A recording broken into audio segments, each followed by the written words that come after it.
And welcome back to another episode of the Still Curtain podcast. I'm your host, Tommy Jaggi, editor of StillCurtain.com. Joining me today, as always, is Shayne Kubas, contributor for Still Curtain. We're going to talk about trade scenarios today because the deadline is coming up. The Steelers just fell to 2-5 on the season, which is not ideal at all and not in the situation we want to be in. Very, very different situation we could have been entering right now had this team been 3-4. Again, I don't think that the Steelers are suddenly going to be this contending team, but it changes the outlook of the season and potentially who can win that division. And now we've just fallen a little bit further back in the race, and things are looking grim to say the least right now. So, Shayne, let's start off with Steelers versus Dolphins recap. And let's talk about the offense for a second here because they flat out missed the mark in this game. Like, I would not have, going into this contest, like the defense did their job. And there's going to be a lot of people pointing the fingers like, oh, there's 4 dropped interceptions. This is true. I mean, they bounced right off the hands of defensive backs. But when that defense holds the Miami Dolphins to 16 points after they were used to scoring 28 points per game with Tua as their quarterback, I mean, this was a huge win defensively, and the offense just could not capitalize. No, I think what's so disappointing is, like, obviously you can sit there and point at, like you said, the defensive miscues when it comes to especially the first half where they gave up all 16 of the points they ended up giving up, or the drop picks and all this stuff. And all those do change the game. Like if any of those are caught, the game looks significantly different. Certainly, yeah. But the offense, that does not excuse them of scoring 10 points, right? I mean, this is an offense that, from a talent perspective, I understand the coaching's bad right now, the play calling is bad, but just from a talent standpoint, you have to be able to manufacture more than 10 points, especially against the Dolphins defense that had guys who routinely have been more special teamers or guys like Noah Igbenogany, who's been a bust up to this point in his career, out there at corner. Like, you have to find ways to manufacture points, and they couldn't do it when they had multiple opportunities, especially late in the game, which obviously we'll talk more about that, I'm sure, in a little bit. But we had opportunities to get points and to win this game, and it just didn't happen. And a lot of that falls in the offense. Yeah, I mean, from the second quarter on, the Steelers held the Dolphins to 3 points for the rest of the game. And so 16 points, I mean, anytime you're able to hold an offense, and especially when like the Dolphins were with the best yards after the catch receivers in the NFL and Tyreek Hill and Jalen Waddle, you're able to hold them to that. The first quarter was rough, admittedly. Yeah. It got off to a bit of a rough start there. Allowed 13 points pretty quickly in the first, and they gave up an opening drive touchdown. But from that point on, I mean, is really the defense did their job. And again, we can point to those interceptions, but the offense just has to convert. Like in the second half of this game, Steelers possessions were literally punt, interception, interception. 5 punts followed by 2 interceptions. They rarely crossed the 50-yard line. And when they did, they turned the ball over. And so it was so disheartening to see just another performance like this. So what we have now, Shayne, is an offense that on the season, offensively, they've scored 14.4 points a game. That's dead last in the NFL. Okay. It's 15.3, I believe, if you take away Minkah Fitzpatrick's interceptions in week 1. Over the last 3 games, 11 points per game.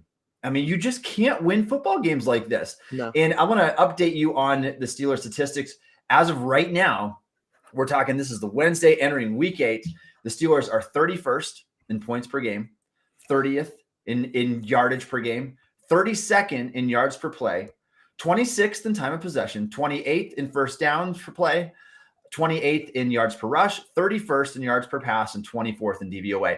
The collection of these statistics, I did a little research, the collection of these 8 main statistics here show that the Steelers have the worst offense in the NFL. There are certain categories where other teams are a little bit worse at, but the collection of all 8 shows that the Steelers have the worst offense in the NFL, and it's what we see too. It lines up with what we're seeing on paper. It lines up with what we're seeing on the field.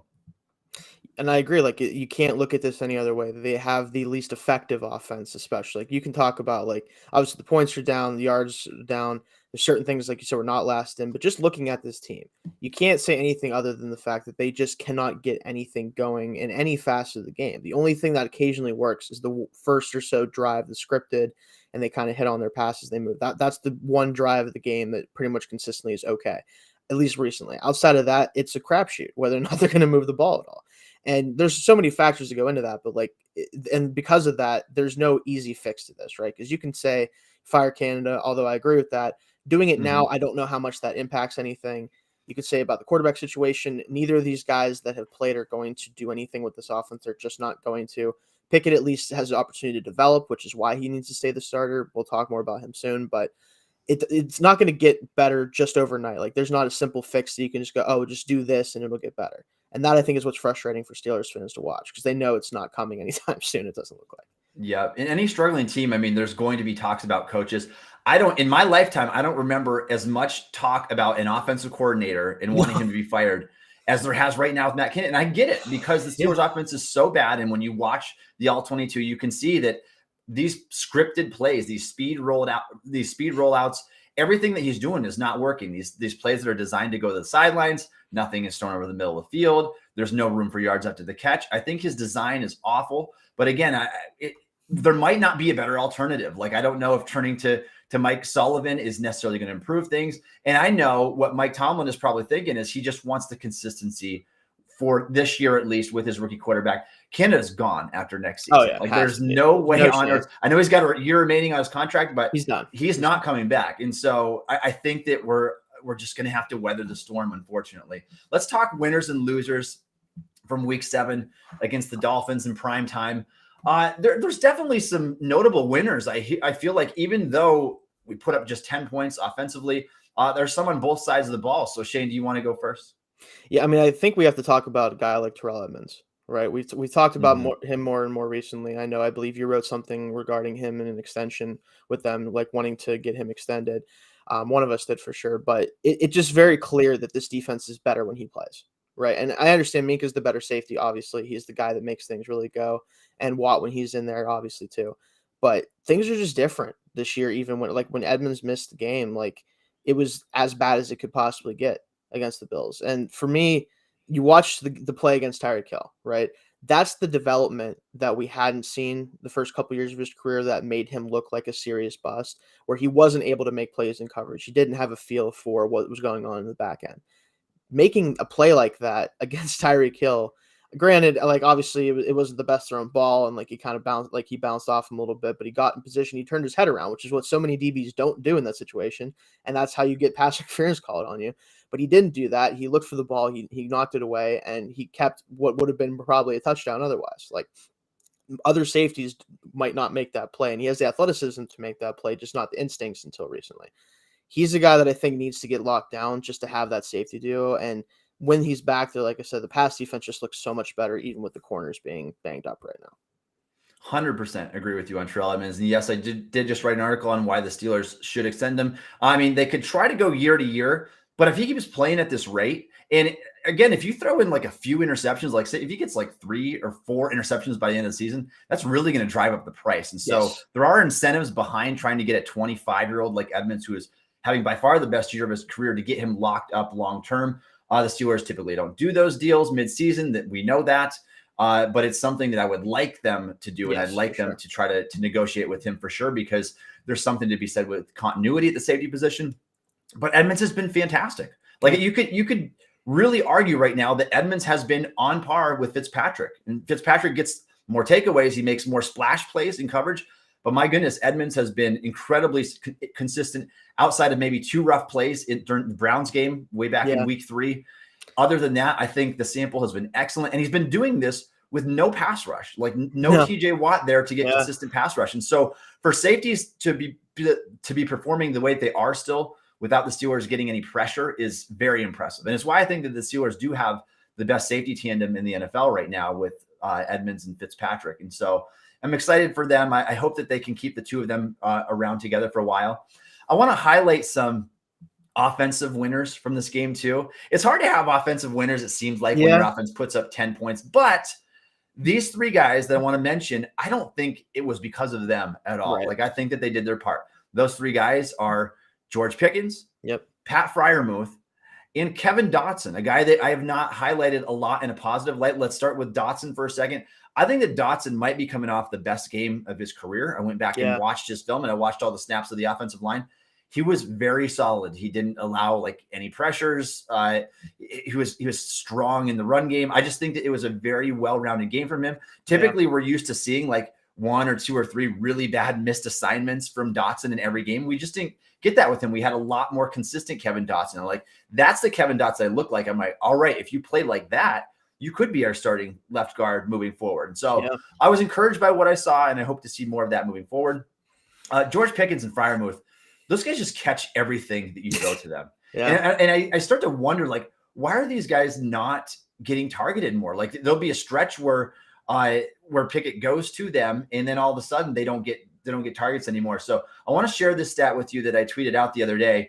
Pat Freiermuth and George Pickens in the Dolphins game, they caught 14 of 15 targets for 136 yards, 9 yards per target, and a touchdown. The only pass that was thrown to either Freiermuth or Pickens that wasn't caught was the one that was deflected just before it got to Freiermuth. And he still it's one that that Freiermuth would have caught it for sure had it not been tipped. But even with his tip, people say he should have caught the ball, shouldn't have. It's not going to go down as a drop because it was a deflected pass. But 14 to 15, even with that play, when throwing to Deontay Johnson and Claypool this last game, 10 of 18 for 83 yards. It's 4.6 yards a target.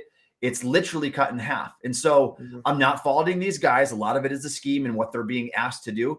But we've seen this trend all year. When the Steelers are throwing to Pickens and Freiermuth, they have more success on offense. It's just the way that it's been going. And the statistics show that. I mean, Pickett he has his best passer rating when throwing to these guys. And so I definitely want him to utilize those young guys. I do think that if we just had to name the best players on offense right now for the Steelers this year, it's Pickens and Freiermuth, the guys that are young guys, but they're the best players on offense this year. So those are my winners. Let's get to our losers, Shane. There's definitely going to be some losers here. Who do you have for the losers in the Miami game? I mean, you have to start with Kenny Pickett, right? And it's tough to say a quarterback who doesn't have a good offense around him right now. The play calling is bad. We know all this stuff. The last two picks, right? The first one, Claypool falls down. They were talking about how it probably should have been pass interference because of how it happened. That is what it is, right? You can't really do much about that. The last two, though, in crunch time situations, especially the 3rd and 16. Now, the penalties backed him up. He was trying to make a play. I get all that. That's what rookies end up doing. If he can either check down or just get some yards there and kick a field goal, that game is a lot different at the end of the day, because now you need a field goal to go tie it if you can get a stop, right? So throws the pick there. And then obviously the last one, I still really don't know for sure what the thought process was there by Kenny. Like, you look at it and there was no chance of a completion.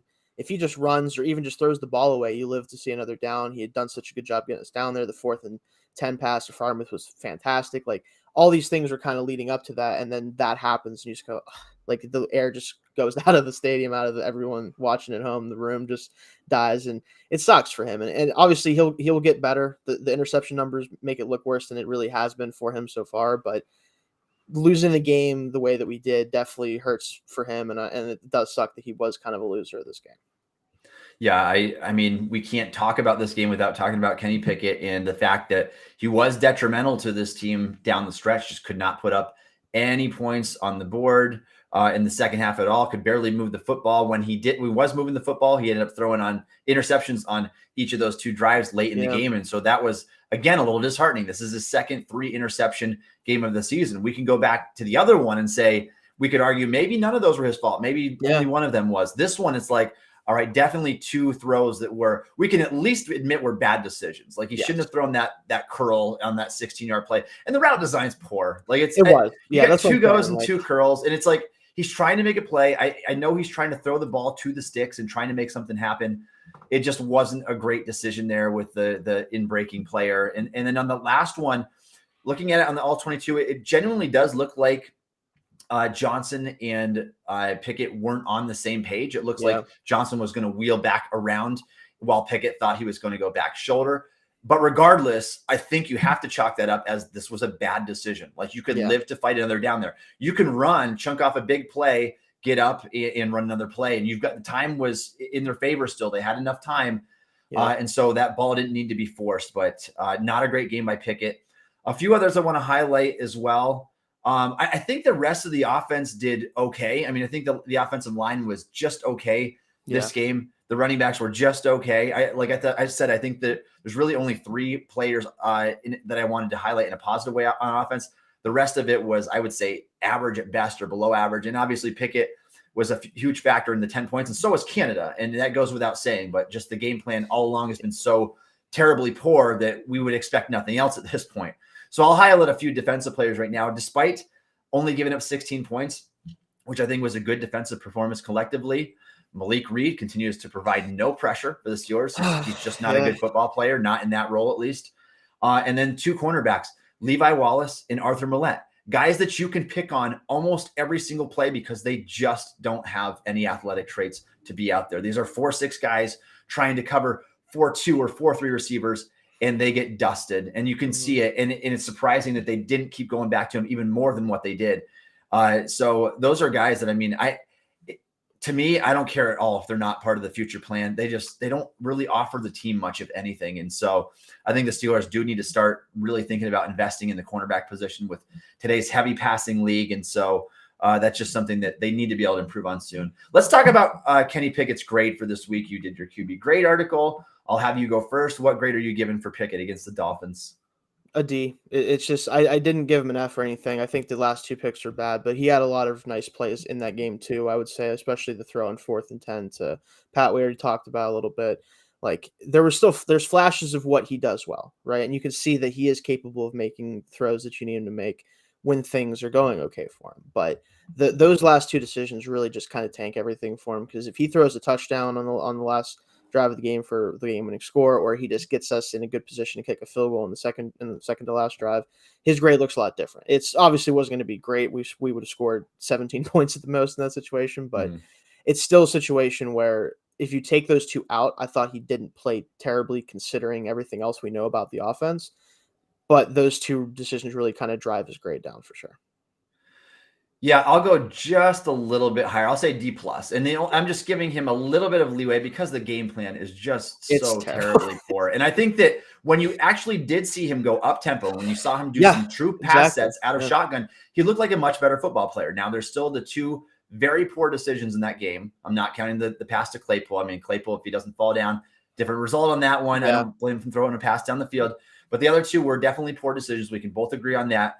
But the offensive game plan is so poor. I just feel like they got to do something there. They got to do something. And if Canada's going to be the guy the rest of the way, he has to be willing to incorporate plays that fit his skill set. I went back and I looked at Pro Football Focus's draft guide and look at their heat maps of the quarterback. So it shows red where they were very good and blue where they were poor. For Kenny Pickett, he had the most red right over the middle of the field, between 5 and 20 yards over the middle of the football field. That was red. Everything on the sidelines was blue. And so why are we asking him to throw all these sideline passes where that's just not his game? It's really not. Like, we know that his game is going through his progressions, throwing over the middle of the field, and then scrambling and throwing on the run. Those are things that he does well and can do that stuff outside of structure. But we're trying to turn him into this robot that just has one read and everything is designed to go to the sideline. I don't think it's helping him. Obviously, Pickett needs to take some of the blame himself for the poor decision-making, and that's stuff that's got to improve with time, and we're hoping to see that soon. But D+ for me, D from Shane. Let's move to our next topic. The NFL trade deadline is 9 days away, November 1st, 4 p.m. We're going to see some activity around the NFL for sure. There's some teams at the top. I'm sure that they're going to be maybe trying to make some plays, add a little bit of talent. The Steelers are in one of those situations they really haven't found themselves in a while. But what we've been used to seeing for the Steelers is they'll go out and they'll trade a 5th-round pick or a 6th-round pick, and they'll go get an Avery Williamson. They'll get a Vance McDonald. They will get another player that can come in that they believe can be either a stopgap starter or can help their team. I would argue this year, Shane, and I've been saying this for a little while now, the Steelers need to go the other way with this. They need to start actually looking ahead to the future instead of jeopardizing their future by trading away picks that they don't have or they shouldn't be giving away to get veteran players who can help them win right now. I just feel like that's a little bit of naive thinking. We got to look at the scenario ahead of us right now. Omar Khan and Andy Weidel, they should be on the phone with teams right now, trying to get deals in place depending on what happens with this game. Now, based on what we know about this matchup coming up here, it's probably pretty safe to assume the Steelers are going to fall to 2-6, which would almost eliminate them from playoff contention. Like, they would have to be, they could afford like one win or one loss the rest of the season after that. You've got Lamar Jackson twice, you got Joe Burrow, you got you got Deshaun Watson. And so the likelihood of that happening, it's just not plausible at all. And so they need to kind of be coming up with these trades right now. Yeah. So Shane, what do you think that they should do? Do you think they should trade 4 players? Do you think they should stay on pat? Do you think they should trade players away? I think what they need to do is based on what they've seen so far, right? Obviously, we can make our assumptions on this, but it's going to be up to the front office, their decisions on this. Every player that they don't think is going to be here or be good when they are ready to be good, right? Whether that's expiring deals, whether it's players that they just don't know if they're going to be long-term pieces, all of them should be available, and they should be having conversations with teams about those players. Whether that's Chase Claypool, there's been a ton of rumors about him. It sounds like they're very adamant about getting a lot for him if they're going to trade him. That's beside the point. Whoever it ends up being, anyone who you're not confident is going to be here long term or just here and be good when you're ready to be good, when you think you have a really good shot to compete again, all of them should be on the table. Now, I think that they shouldn't completely clear house because they do want to be respectable, and that's just not what they do. I know that they want to try to retain as much guys that they think can help them right now too. But you have to be willing to listen to offers at the very least on pretty much anybody who isn't on a long-term contract or you don't think is part of your future. Now, Shane, there has to be exceptions to that, right? Because one of those guys, and it's been thrown out there before, and it never comes without scrutiny. And I understand why, but Cameron Hayward is a guy who's going to be 34 years old for the Steelers next year and moving forward. He's got a pretty sizable contract that they could potentially get out of. And he's a guy that's still playing well that you could get a high pick out of. The Steelers aren't going to do it. So don't think that I'm saying that for a second. They are loyal to a fault, and we've seen that with Roethlisberger and other players. No, they won't do it.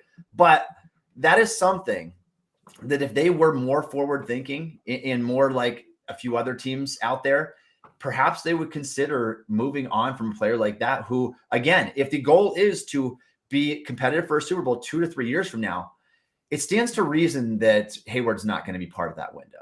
So I think both you and I would agree Steelers are not going to trade him. They're not even going to entertain thoughts for him, but he would be able to draw some compensation for sure. He's still playing at a high level.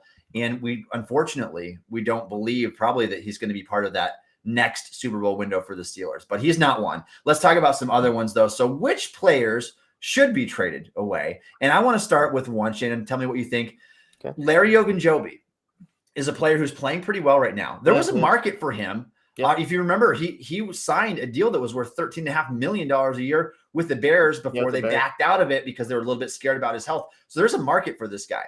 If he went to a team like the Chiefs, for example, who strong team, Super Bowl contender, but they have a very big weakness in the interior of their defensive line, I think that would make a ton of sense. I think it'd make a lot of sense going back to the Bengals. I don't know if the Steelers would be willing to trade him to a divisional team, but we've seen these types of trades before. The Steelers got Chris Wormley a few years back from the Ravens. And so if the Steelers truly are willing to bite the bullet this year, knowing that they'll steal some compensation from the Bengals, the Bengals after this year would be forced to give Ogunjobi a big contract if they want to retain him. And so it's not the worst thing in the world trading with a division rival. You just have to weigh your circumstances here. But I think that Ogunjobi is the one that makes a lot of sense. He's going to be 29 years old. He's only under a 1-year deal. The Steelers, if they can afford to sign him next year, they probably shouldn't because he's going to be a guy approaching his 30s, and they've already got a lot invested financially in the defensive line. So if they do anything with that, they probably should invest draft capital into that or get younger in free agency. So I don't see him as a guy that's going to be here around here long term. I do think he's a guy that's going to be, who kind of should be at the center of Steelers trade talks right now if they are willing to trade backwards. I know I'm hogging the spotlight here for a second. Just bear with me one more minute here, Shane. Under Kevin Colbert, we know that the Steelers did not like to do this. No. I'm at least hopeful that it's under the direction of Omar Khan, who again is more the financial guy, and Andy Weidel, who has done this with the Eagles and has traded with the future in mind to get draft capital. That this is something that could potentially be in the works for the Steelers. I'm not going to say that it is one way or the other, but that's Weidel's mindset really is. He's trying to build a Super Bowl roster. He likes to do that starting with the trenches, and they have done that. He has done that with the Eagles in getting draft capital in return. And so Ogunjobi is a name that I want to throw out there. So you mentioned Chase Claypool. Shane, are there any other names, or if Chase Claypool is one of those names, what kind of return would you want to be able to get from him? So I think the Ogunjobi conversation is very interesting because he would be a player that you sell high on because he is playing very well right now after dealing with his injury situation. You talk about the Bears. He very well could have been a very rich man with them, but that didn't work out for him, unfortunately. Yep. He is a guy expiring contract, again, player that can actually bring value to a team that could bring you back a decent draft pick.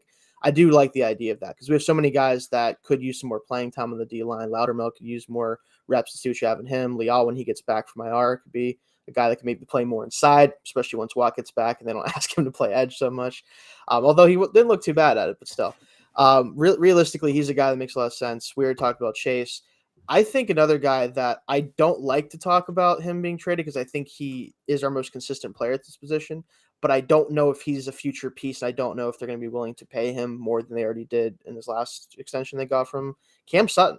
Is a guy at corner that I think teams would find a lot of value in him as a corner. He plays very consistently. He's not like a huge athletic freak or anything like that, but he can match up guys in the slot really well. I think that'd be a really good fit for certain teams. And I'll talk more about him in a minute, actually. But he's a guy that I think also needs to be on the block if you're not willing to extend him after the season.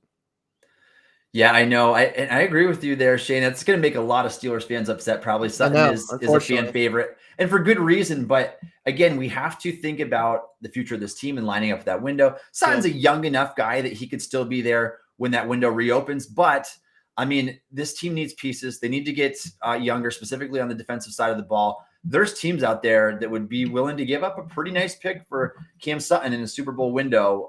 And Steelers are not one of those teams in the Super Bowl window. And they may not be there for another 2 or 3 years. It just depends on how fast they can turn the offense around. The offense that is currently the worst offense in the NFL. And so it might take a little while. We can't expect that to change overnight. And so that's definitely a name I agree with as well. Chase Claypool, again, going back to that one more time. I know that those rumors out there are pretty fraudulent for the Steelers, and they've come out and said they want like a king's ransom for Claypool. Are you kidding me? I mean, it shows that they don't want to trade him, obviously. But if they were to trade him, I think that it would make sense potentially with both parties involved, because a team that trades for him would be getting at least a competent receiver that he can try to revive his career with. And he's got over 1.5 years remaining on his rookie deal. They can decide after the rest of the season whether or not he's worth an extension. For the Steelers, however, there is no way that Chase Claypool is coming back after the 2023 season. You've got Deontay Johnson locked up for $18 million a year. And George Pickens is obviously the next guy that you're going to pay, at least from everything that we've seen right now. You're not paying 3 receivers second contracts. And so we know that it's basically a rental situation with them at this point. They're apparently content with just waiting it out with him and letting him play out the last year of his deal next year. But you do wonder, like, if they really have the best interest of the future of the team in mind, that could be something that they would consider doing. It just doesn't seem like they're open to it at all. And it would potentially hurt the offense a little bit in the present, but for the future, at least, if I can gain it, let's say if you for example, if we're talking about that Packers scenario, if the Packers wanted Chase Claypool, you throw in Chase Claypool and potentially get a 3rd round pick back if you have like Chase Claypool and a 5th rounder. Like maybe that gets it done. Maybe you can get a 4th round pick with Chase Claypool and a 6th rounder. I don't know. But some draft capital is better than no draft capital, and it's better than a guy that's not going to be here a year from now and not going to line up with that Super Bowl window once again. So just my thoughts on that. Let's see. Let's give us your best trade scenario, Shane. We'll start with you. I think that a team like the Vikings right now, staying in the NFC North, talking about you said Packers and Chase, I think a team like the Vikings, who really are still struggling a little bit in the back end of their defense, they've had some injuries there as well.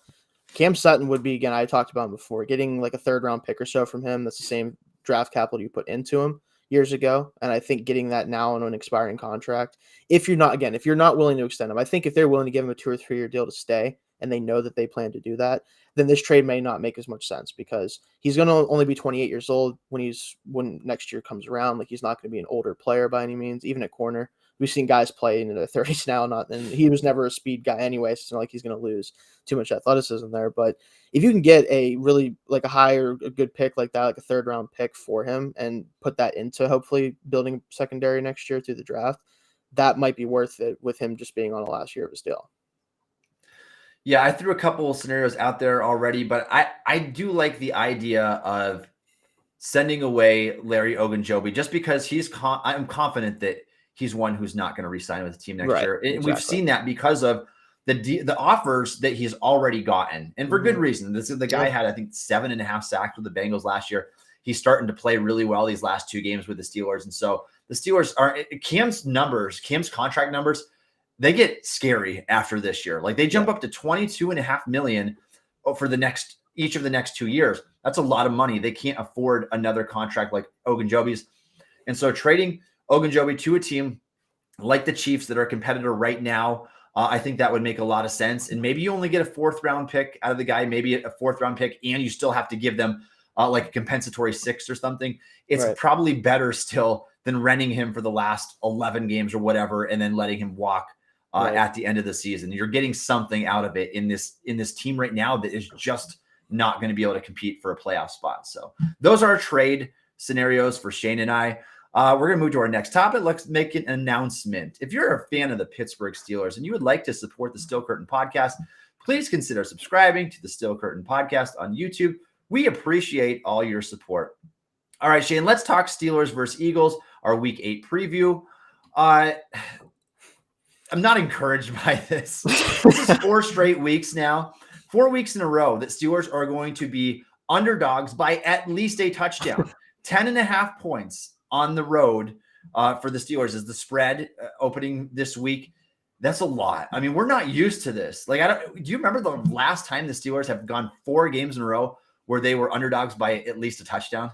I don't even know if it's happened in my lifetime, honly. I It doubt might it. not have. Like, they've always been competitive enough that Yeah, I we didn't mean, have to undergo this scenario. yeah, so I wouldn't not surprised if the last time was maybe like the 80s at some point, maybe would have been the last time. That's my guess, but Could have it's been just 80s or 90s. yeah, one of the two. But I feel like it's justified, especially in this case. I mean, we're playing the last undefeated team in the NFL, a team that looks very much like they're legit and not just like, obviously the Giants are 6-1 and the Cowboys are doing well in that division too, but they are clearly, I think, the best team in not only the NFC East, but in the NFC right now. Obviously, you can have conversations about the Chiefs and Bills in the AFC and whether they're better, and that's fine. But Eagles are the team to beat right now, especially just looking at record wise. So for us to be 10.5-point underdogs, I think that's at least fair, if not more than fair at this point. Yeah, I kind of like where they set the line. In Vegas, they know what they're doing. That's kind of what I thought it would come in at. If we look at the Eagles compared to the whole NFL right now, this is a 6-0 football team. You look around the roster, like they just don't have holes. They're not like these other teams. No. Even like the Chiefs, they've got Mahomes, but they've got a few holes on their team. Right. I think the Eagles are the most well-rounded roster in the NFL right now, and I think they're the deepest roster in the NFL. And I think that's part of the reason why they found so much success early in this year. And I think that they're going to continue to stand a very, very good chance at competing for a Super Bowl. In my opinion right now, I'd probably put them second, right behind the Bills. I think the Bills are number 1 team with how Josh Allen is playing. You just can't go against them. And I have them in that kind of second, tier, like 1B with Kansas City. Like I think it's Eagles and Kansas City right there as those next second and third best teams in the NFL right now. And so certainly, like this would be like the upset of the year in football. The Steelers end up winning this game. So that's how good the Eagles have been, and that's how bad the Steelers have been. Let's look at the Steelers injury report for a second here. Obviously, we do this show on a Wednesday. We don't have anything official yet. Akella Witherspoon has missed a couple straight games now. It's two or three games he's missed. I think 3 in full games. I think it is. Yeah, it's three games that he's missed with that hamstring injury, which that's affected him for a little while now. Yeah. That's a player that, I mean, I'm sure they would like to have back for this matchup. It seemed like he was trending in the right direction last week. He started at least being limited in practice before being doubtful before the game, and we knew that he wasn't going to end up playing. But the Eagles got some good receivers that Steelers cornerbacks are going to have to go against. And again, I just highlighted that Levi Wallace and Arthur Millette are guys that you preferably don't want on the field, really. Like they're just not fast. They're just not very good in coverage. These guys can come down. They can support the run like any other cornerback in the league, but they're not guys that you want out there trying to cover guys like A.J. Brown on Sunday. And so we hope that we can get Witherspoon back for this. Injury update on TJ Watt, I think from Brooke Pryor, said it sounds like he's back on track to return to the team after the bye week. So we'll Right. see. Fingers crossed that there's not going to be any setbacks or anything that way. But again, with the way the Steelers are looking, if we drop to 2-6, it's probably not the worst idea in the world to hold out TJ Watt a little bit longer if they don't think that he's ready. But it looks like that he's on track to come back. Other than that, like, we're pretty healthy. Like, there's hardly been any injuries on the offensive side of the ball this year, knock on wood. But and that's kind of what makes it even worse that we're so bad, because at least that's if we were hurt, like, maybe we could excuse it, but no, it's just bad. It's where we're at. No, it's disheartening that you've been the Steelers have been the healthiest team in the NFL on the offensive side of the ball, and they've still been the worst offensive team. And so that's a little bit discouraging right there. It's not like we can point to, when so-and-so comes back, we're going to get better, because they've got everybody right now outside of Calvin Austin, who would have just been a complimentary role player anyway this year. And that's another one too, did he get he didn't get activated that I saw today? I don't believe he did. No. I haven't seen yet. Like, today's the day to do it. If they don't do it, then he's out for the season. So at the time of this live recording, Calvin Austin has not been activated yet. So we'll see if that happens. So that's nothing really to report injury-wise that way. Looks like Eagles might be getting Lane Johnson back, which sucks for the Steelers because Malik Reed is bad already.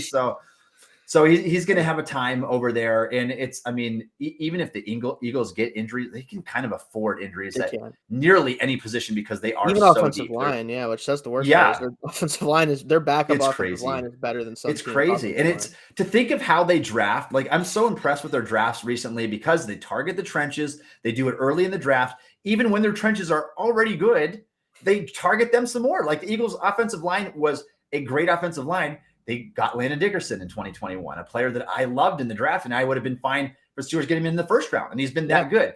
This previous year, they got Jordan Davis when they already have Fletcher Cox, Javon Hargrave, Milton Williams, and so they are forward thinking. They don't live in the here and now and say, what hole can we fill right now? And I love how they do that. I hope Andy Weidel brings some of that to the Steelers organization when he came over from the Eagles. So that takes us right into some of these matchups to watch, Shane. Let's start with Steelers edge defenders against Eagles offensive tackles. How do you feel that matchup is going to go for Pittsburgh this week? Not particularly great. I feel like Highsmith, it's just gonna come down to whether he can do anything, right? Because we know that no one else is shown that they're going to. If he can make a big play despite being the target on the edge at this point, that's our best chance, because no one else is going to get pressure from the edge, especially the interior guys. We always have a shot, but Kelsey and Dickerson, and that, they're not weak there at all. So it's not like we can hope that Hayward and OBW just wreck the game. It's not something we can expect unless Highsmith makes a big play or something. I just don't see the pressure being there consistently, or any big plays coming from the edge group. Yeah, you mentioned the interior line. Cameron Hayward's getting a tougher matchup this week, going from Leon Eichenberg last week to Landon Dickerson this week, and Dickerson has been a very solid player for the Eagles. Yep. The edge defenders, they're just so outmatched. Like, I feel really bad for Highsmith this year. It's not fair. Like, it's not. He doesn't get to play with TJ Watt, but not only does he not get to play with TJ Watt, there is no Melvin Ingram there. There's nobody else on the edge at all who can help alleviate pressure, and there's nobody on the edge who can come in to spell him of snaps when he gets tired, because they just don't have anybody. Like, he has to play all the time, and he's asked to go against tough matchups. And so I feel bad for Highsmith, but he's doing the best with what he can. I would expect a boost in his production and his win rate when Watt comes back, because Watt is going to draw just so much attention. And it's not like Highsmith is double teamed at an insanely high rate right now. It's just that teams know they do not have to shift any attention to that side of the line at all. Highsmith and Hayward are over here on the left side of the offensive line, and so that's where all the attention comes. That's where the tight end or the running back is going to be chipping. So I don't see that matchup going well for the Steelers, just like it really hasn't been since Watt left. And because of that, Hurts is probably going to have another clean pocket to work with, just like Tua mostly had in most of the quarterbacks before that, dating back to week 1 against Cincinnati when Watt played. Let's look at Steelers wide receivers against Eagles cornerbacks. Interesting matchup here. I think that Steelers have the potential to get a couple big plays if the play calling is right, because of the way that George Pickens has played, and we know what Deontay Johnson's capable of. but these Eagles corners are good. Like there's hardly any weaknesses on this team. If the Eagles have a weakness, I think it's at the safety position right now. Like I don't think that Chauncey Gardner-Johnson is playing particularly well, and I think Epps is just okay. And so I think that they could, again, just like the Dolphins game, they could target the middle of the field. It just depends on how often are they going to do that, and is Pickett going to be able to make good decisions when doing so? Those are the questions that come into play here. What are your thoughts on any of the other matchups this week, Shane? Just to kind of touch on the receivers versus cornerbacks, James Bradbury might be the best corner in the NFL right now. Like that's just straight well. Like yes. there's that. I mean, that just makes things difficult. Darius Slay is a turnover machine. When he isn't blanketing receivers, he's catching the ball when he's throwing it. It just feels like targeting them consistently, which they're going to do because we run this offense to the outside. It's asking for a pick six, or it's asking for turnovers. Like they know, and the Eagles especially, they're going to know. Hey, sit on these outside routes. Do not worry about them running past you because they're not going to. And even if they do, we'll just hope that it doesn't work out because it hasn't worked out yet this year. Like they're going to dare us to beat them in ways that we have not shown we can beat anybody. And beating an Eagles team that is 6-0 when we haven't beaten anyone else in that way is really hard to ask. So I'm not going to be surprised if that goes poorly. The Steelers, like with the linebackers with us, I'm very concerned about their eye discipline and making plays on Hurts in the run game because he is a guy that he's willing to put his shoulder down and run through. So like you can't just expect him to go down whenever you get to him. Like he's going to try to make a move on you, get past you. And I don't trust these guys. I mean, Miles Jack and Devin Bush, they're playing better than I would have thought together at this point in the season overall. But I don't know if I can trust them to stop a run game that has so much things to worry about and things to look at. Yeah, I thought that they were pretty undisciplined last week too. Right. Devin Bush and Miles Jack collectively, like Raheem Mostert averaged almost 5 yards a pop. And a lot of that was they would get sucked into the play action that left things over the middle of the field. And so I think that these linebackers, Jack is playing all right and Bush is playing better than expected. Yes, but in my mind, great. in my mind, I still don't think you can look at them compared to other linebackers in the league and say, these guys are even above average. Like I think that the best thing you can argue for them is maybe they're playing like average NFL linebackers right now. And depending on the game, some games are better and some games are worse. But I think their most recent sample, they kind of struggled against the run. And in Bush, again, when it's bad for Bush, it looks really bad. Like he got really washed out of the run on some of those plays. He made some where he would slip a block and make the play near the line, but he also got completely washed out. And so this is a running game you have to worry about. This Eagles team just all around is so aggressive. And so you talked about like passing the football. Pickett's going to have to be careful with how aggressive they are. And they will maul you in the run game. I'm super worried about that because the Eagles line is just so good. Yeah. And really the only one on the Steelers defensive line right now who's known for run defense is Cameron Hayward. You double team him. And I mean, somebody else is going to have to be able to hold their ground and make a play. And it's not something that I'm confident that Steelers defensive line is going to be able to do against probably the best offensive line. Edmonds is probably going to have a big game in run defense again too, which he can do it, but you don't want to have him sit because with the receivers too, like you can't have him play 2 yards off the line of scrimmage every play. You can't do it. They could certainly, maybe they'll have to just take their chances downfield from time to time because what they can't afford to do is let Hurts and Miles Sanders rush for 5-6 yards a pop. And then this offensive line certainly has the capability of doing that. So I do think that Edmonds is going to have to crash downhill a lot, probably to help and run support. Same with like Arthur Millette and whoever else they're using in nickel. They'll probably have to do the same. So just tough matchups all around this week. Like there's nothing you can point to really and say this matchup favors the Steelers. Like there's not a single one. Across the board, these matchups favor the Eagles. And so I think the one that maybe you could say is TJ Watt, if he was playing, would potentially have success, even though Lane Johnson is a beast. And but he's coming off of injury. But we've seen TJ Watt dominate Jack Conklin and some of these other really good right tackles before. So he's capable of doing that. Outside of that, it's like there's no matchup that favors the Steelers this week, unfortunately. So let's go ahead and let's talk about what to expect from Pickett this week.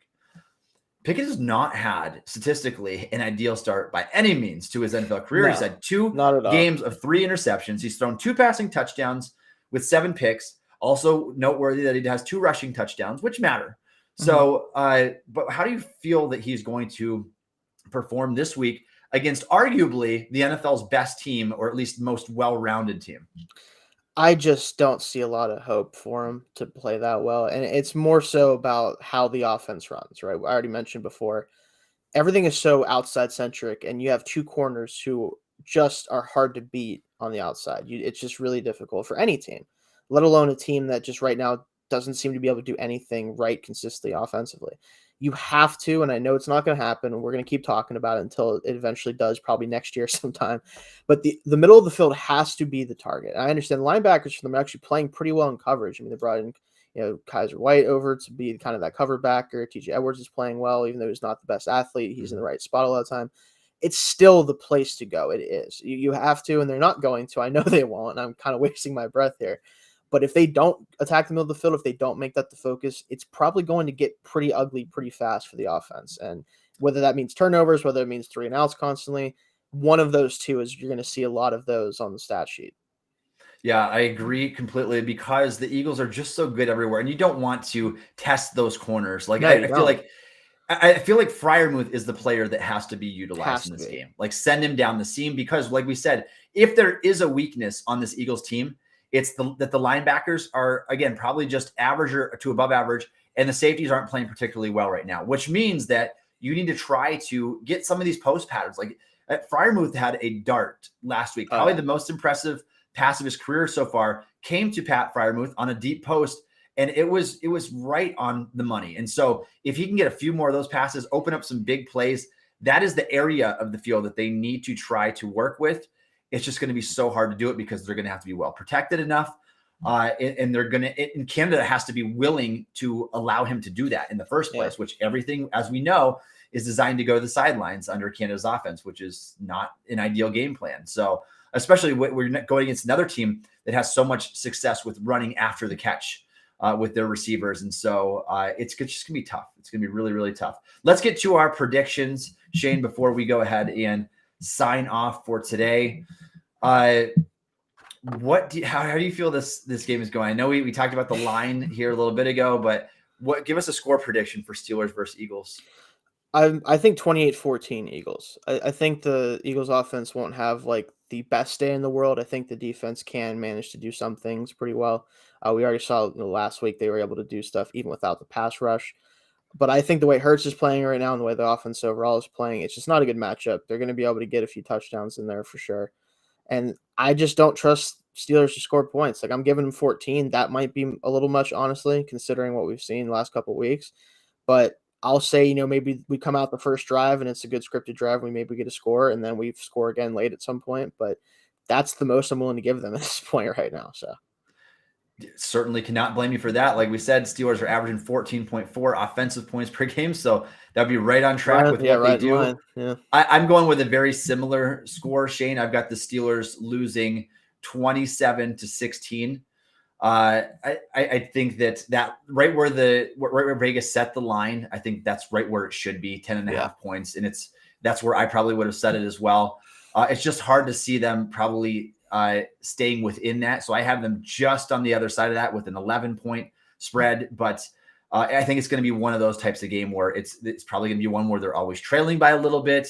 They try to play catch up and they end up losing by probably 2 scores. And so unfortunately, that just seems like it's the way that it's going to happen. And the Eagles know what's at stake too. I mean, the Steelers, they're backed against the corner. We've seen Tomlin do some impressive things in that situation before, but we haven't seen it in the scenario quite like this, where we bragged up the Bucs win a little bit and all of Steelers media did, but it turns out the Bucs might not be a very good football team. The Bucs might just be that. They just got spanked by PJ Walker and the Carolina Panthers. And so maybe that win wasn't as impressive as we thought. If he does it against the Eagles, I will give Mike Tomlin all that praise because that will be impressive. This is a 6-0 team. They are fighting to be the number 1 seed in the NFC. They're certainly on track to do that. They want that first round bye. And so it means a lot to them, just like it does for the Steelers trying to get back into this race. Unfortunately, that heart and determination is only going to get you so far when your game plan is poor and you're lacking some talent compared to your opponent. And so both Shane and I have the Steelers, unfortunately, losing by 2 scores this week.